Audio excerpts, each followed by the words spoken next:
नमस्कार, आप देख रहे हैं डॉक्टर साहेब, आपके साथ मैं हूं मुस्कान।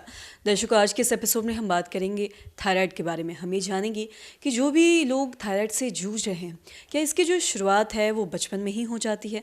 आज हम जानेंगे कि आप बच्चों को भी थायराइड होता है या नहीं, और इसकी जो भी थायराइड से आज जूझ रहे हैं, क्या इसके जो शुरुआती लक्षण हैं वो कब शुरू हो जाते हैं, कैसे लोग समझ सकते हैं, इन तमाम जानकारी लेंगे। और इसी पर खास बातचीत करने के लिए आज हमारे साथ मौजूद है डॉक्टर अंगद कुमार। आपको बता दें कि बिहार के जाने माने एंडोक्रिनोलॉजिस्ट हैं। सर नमस्कार, बहुत बहुत स्वागत है आपका। धन्यवाद मुस्कान आपका। सर, आपसे जानना चाहेंगे कि अगर हम बात करें थायराइड की, जो भी लोग आज थायराइड से जूझ रहे हैं, तो क्या इसकी जो शुरुआत है वो क्या बचपन से ही हो जाती है, और साथ ही इसके जो शुरुआती लक्षण है, किसी को भी थायराइड होता है तो वो क्या कुछ, और क्या बच्चों को भी थायराइड होता है या नहीं, आपसे जानना चाहेंगे। मुस्कान, जो ये थायराइड है, थायराइड जनरली 3 तरह के एज ग्रुप में प्रेजेंट कर सकता है। एक होती है जन्मजात थायराइड, जिसको हम लोग कंजेनाइटल हाइपोथायराइड बोलते हैं। एक जो बच्चों में होती है जुवेनाइल हाइपोथायराइडिज्म, और तीसरी जो सबसे कॉमन है, जो हम लोग को लगता है किसी एज में केवल होती है, वो है एडल्ट हाइपोथायराइडिज्म। तो यदि हम बात करते हैं कंजेनाइटल हाइपोथायराइडिज्म, मतलब किसी बच्चे को जन्म के साथ ही थायराइड की समस्या होती है। ऐसे बच्चों में जो जन्म के साथ ही थायराइड ग्लैंड या तो बनी नहीं होती है, या ढंग से उसका फंक्शन नहीं हो पाता है, जो लोब दोनों होते हैं थायराइड के, वो डेवलप नहीं होते हैं। इन बच्चों में क्या लक्षण हो सकते हैं? ये बच्चे जन्म से ही इनको कब्जियत की समस्या रहती है। इनका जो स्कल होता है लंबे दिन के लिए खुला हो सकता है। ये देर से पैदा हो सकते हैं, पोस्ट डेटेड प्रेगनेंसी हो सकती है।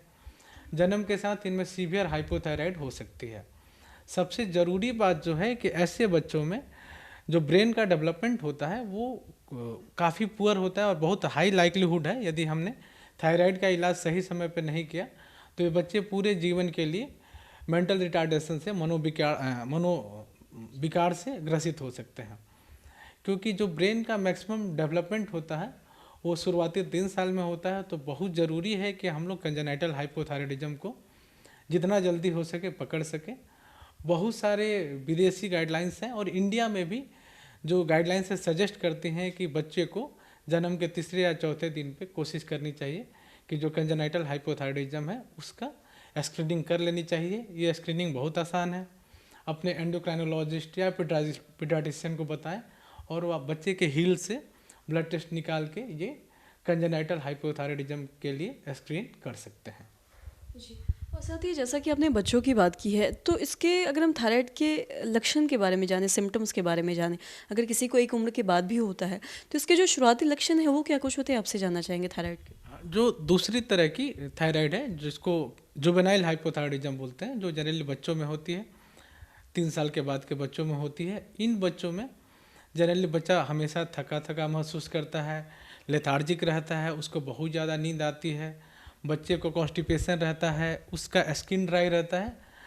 आप देखेंगे कि बच्चा पहले पढ़ने में ठीक तो था, बाद में उसकी एकेडमिक परफॉर्मेंस है वो ख़राब होने लगती है, बच्चा क्लास में पिछड़ने लगता है, मेमोरी उसकी पुअर रहती है, बच्चे का हाइट अन्य बच्चों के तुलना में हाइट यदि कम रहने लगती है, तो ये सारे जुवेनाइल हाइपोथायराइड के लक्षण हो सकते हैं।